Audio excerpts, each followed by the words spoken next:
we touched on the plant-based and the Game Changers movie. Mm-hmm. I mean, like, I know we can go down a rabbit hole with this, but I don't want to ask you the question before. You said fad.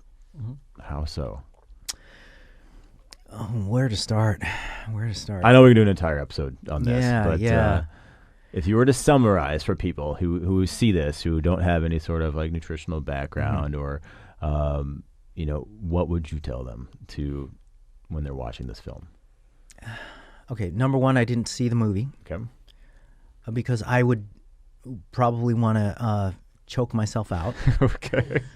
And number two, any documentary based on with a diet theme, any one of them, is going to be biased towards entertainment first, views first, sales first, and then education a very, very, very far distant second.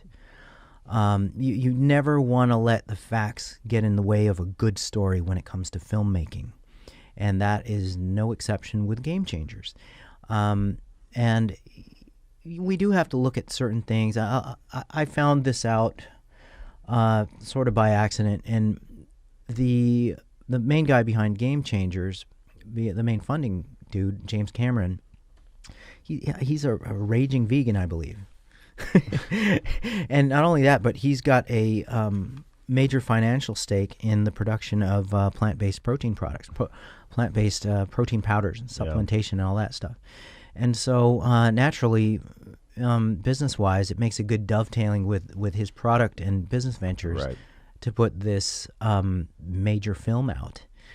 And but there's even other angles to look at it too. It's like this: we as a species would not be able to live on a vegan diet without supplementation. Mm-hmm.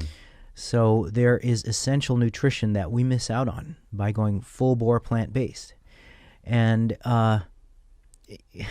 so just by biological design, humans are not vegans, period, end of story, done. Now, there is the whole argument of, maybe we have a moral obligation to the animals and to the environment to go vegan and all of that. Yeah. And then my response would be, okay, well, so suddenly the human species has to be a martyr for the planet. Right. Now, why is that? Oh, because we're the smartest. Oh, are we?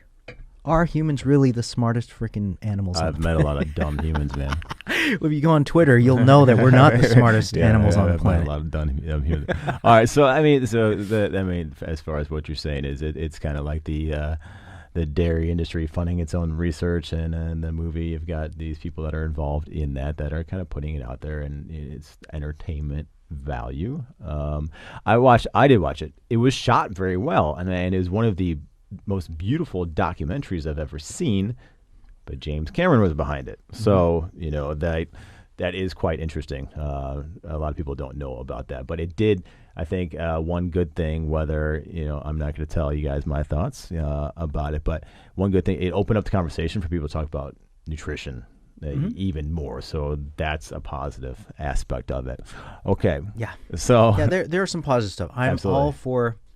There's such thing as being what actually my wife she would say a plant-based omnivore. Okay. So you have a predominantly plant-filled diet that also happens to have some animal products in it. And that is really no different from what the public health guidelines have been since the beginning of time. That makes sense. So just the whole extreme of saying no animal products, that can kind of get very cultish, very religious. Sure. Did you bike to work today? Are you telling me how to eat? Right. So, yeah.